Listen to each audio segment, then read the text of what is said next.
Hello everyone, today we're going to be showing you some really neat preschool Play-Doh activities. Play-Doh is essential for preschool. Not only does it strengthen the hands for writing and fine motor skills, but it works on so many basic skills. The first thing that we like to do is to start making the Play-Doh. This in itself is great for hand strength and for following directions. I have made a video on the Play-Doh recipe that we use. It will last for months if put into the refrigerator.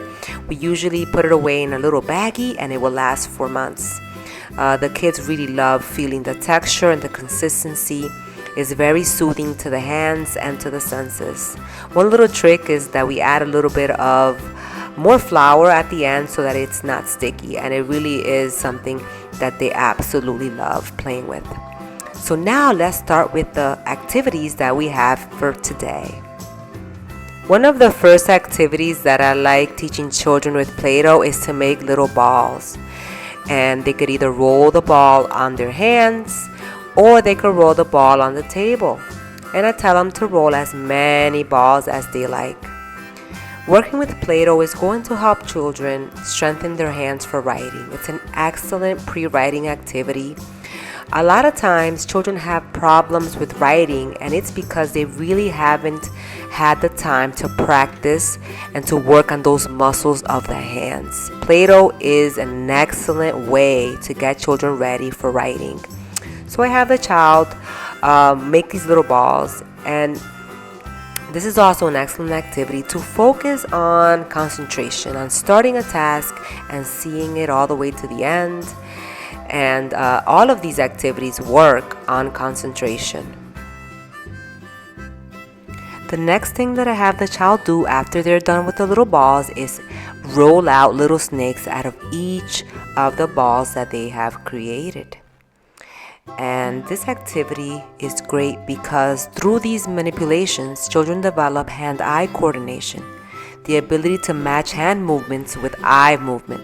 They also gain strength and improve dexterity in their hands and fingers. And so the child is going to continue working on rolling out the little snakes until they are done with all of the balls.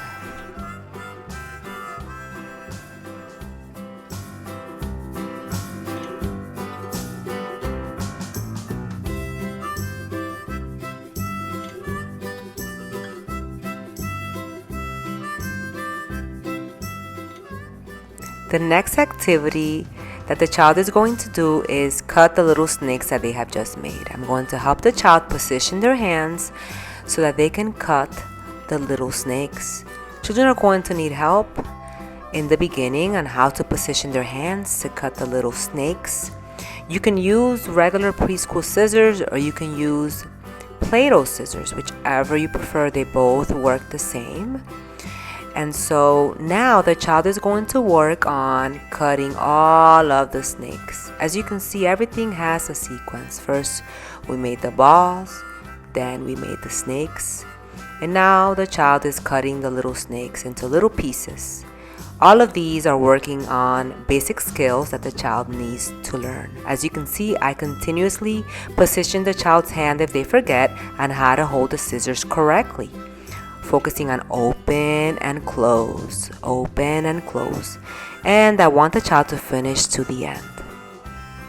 The next activity is working with cookie cutters. I first have the child flatten the Play-Doh that they're going to be working with so that the cookie cutters can easily be used. These particular cookie cutters are Shape miniature cookie cutters. I'm going to link below in the description box where you can get these. I find that these are great for the little hands, and they love being able to see that they can create these little shapes, and at the same time they can learn the different shapes and the names of them all. So I'll link below in the description box, but you can use anything you have at home to make your cookies. They have all types of different shapes and cookie cutters. Again, this is continuing to work on the fine motor skills, the hand-eye coordination as they are creating these shapes. And they love to be able to see the different shapes that they create. Here the child has a bigger cookie cutter. This one is a gingerbread man. And so he's using this bigger one. because I'm going to have him decorate this one. What you can do is you can use bigger cookie cutters of different figures or different shapes, and then you can have the child decorate it.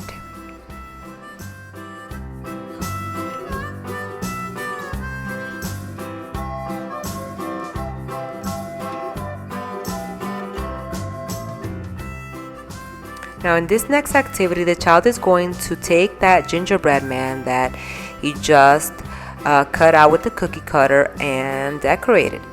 And so I have these little pony beads, and I love using pony beads with Play-Doh because the child has to use their pincer grasp to grab the pony beads and press it into the Play-Doh.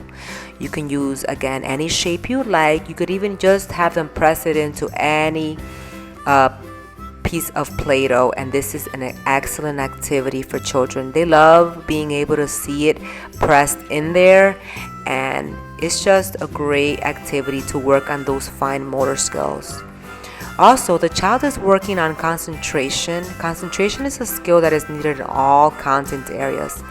As they're able to focus on these type of activities, the child is going to be able to sit longer and be able to focus on other activities that they are given later on. In this next activity, the child is creating a cupcake. Here I have the Play-Doh, I have a cupcake mold, but you don't need one, you can just use the Play-Doh. I have some pony beads, and then I have some candles, but you can also use some toothpicks. And the child is going to mold their Play-Doh the shape that they want it, and then they're going to place it into the cupcake mold. And I just tell the child, just go ahead and shape it the shape that you want your cupcake to look like. And then once they're done shaping it, then they can start pressing in the little pony beads. Again, this is another activity with the pony beads. There are so many activities that you can do with these little pony beads. They're working on the fine motor skills as they're grabbing the little pony beads with their pincer grasps. Now keep in mind, when you are writing, when you're holding a pencil, you are using your pincer grasp. You're using that tripod grip, and this is exactly what they're doing with the pony beads. So this is ultimately practice for writing. And they're going to be pressing these in. Again, this is fun for them. It's a rewarding little thing where they got to press it into the Play-Doh. It's a sensory thing for them, and they really love doing it. And so they're going to use their imagination to just, go ahead and press those little pony beads all the way around.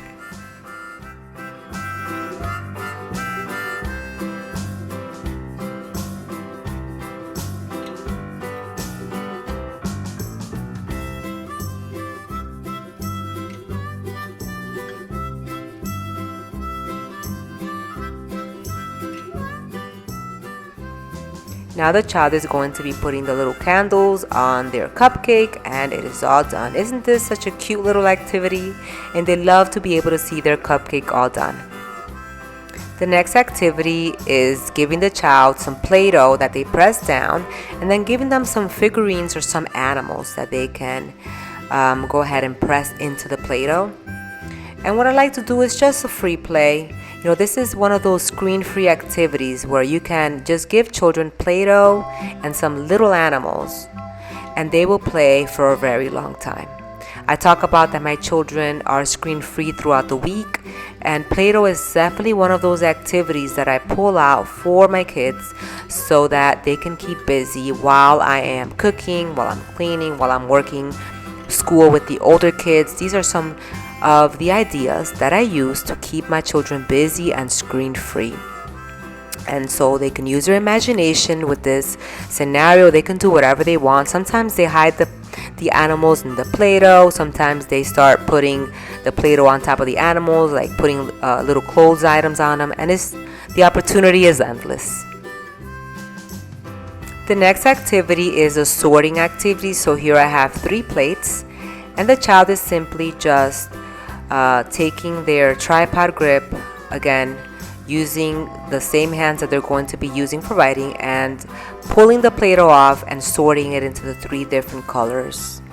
Again, they're working on that tripod grip to pull it off, so it's going to help them for writing later on, for holding the pencil the right way. And it's going to strengthen those hands as they're opening and closing over and over to sort these out. And again, you're working on sorting. Sorting is another excellent activity for preschool. They're sorting their colors, they're learning their colors. And so sorting is a great visual discrimination activity that is going to help them in so many areas later on when they go on to kindergarten. This next activity is using Play-Doh mats. I have a lot of Play-Doh mats that I'm going to link below for free for you guys. This one, he is going to be making a snowman. I like creating these Play-Doh mats because it keeps them busy for a while. I have a lot of them that I pull out from time to time, and the kids absolutely love using them. And I'm going to link some below in the description box for you guys. But right now in this one, he is creating a little snowman. There's like a little one that he gets to see what it looks like, and then he gets to create his own on the side. And I just let the child practice all of the things that we've been practicing, making the little balls, pinching and grabbing the Play-Doh off and placing it down as the buttons, as you can see here. So the child now is able to practice all of the little things that we have been practicing all along with the Play-Doh. All of these come together when they use these Play-Doh mats. They also get to use their imagination and creativity to create with whatever they want. The child here is again using the same skills that we've learned. Now he's rolling out a little snake to create the arm. So again, all of the skills that we have learned. That's why I always start off with making balls and snakes with Play-Doh, because this is one of the basic things that you need to be able to know how to mold and make things with Play-Doh. The balls and the snakes are the basics, the basic foundation for creating with Play-Doh. So here he is making the little arm, and basically most of what he's creating right now is making little balls, making the little snakes, and this is something that he's already learned.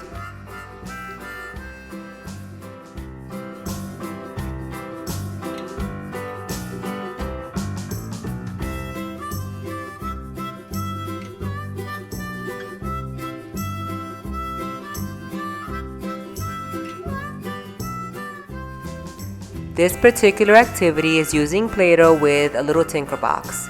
The child can make and create whatever they want. You can get a lot of these things from the craft store, like all these loose parts, these little wood rings. There's buttons in here, there's little colored sticks. You can find all of these at the craft store or around your home, whatever you have that you may want to add to a little box so that they can create. The child today is creating a self-portrait, and so they're putting the little eyes with the wooden rings. But again, you can have them create whatever they like. Let them use their imagination. This is another activity that you can have the child do to just let their imagination go wild. Let them create what they want to create.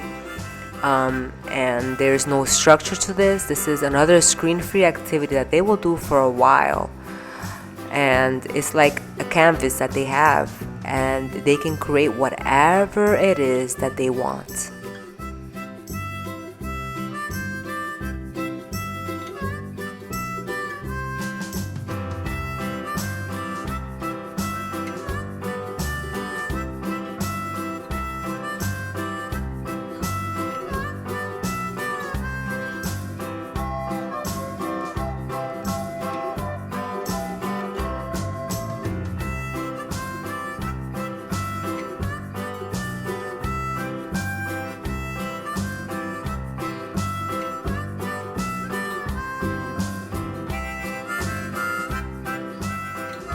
We hope you have enjoyed the video of the preschool Play-Doh activities. If you want to see a recipe that we love using, I'm going to be linking it below in the description box. And anything else that I mentioned is going to be linked below in the description box. We hope you enjoyed the video. Thank you so much for watching. If you haven't already subscribed, please do. Until the next time. Bye-bye.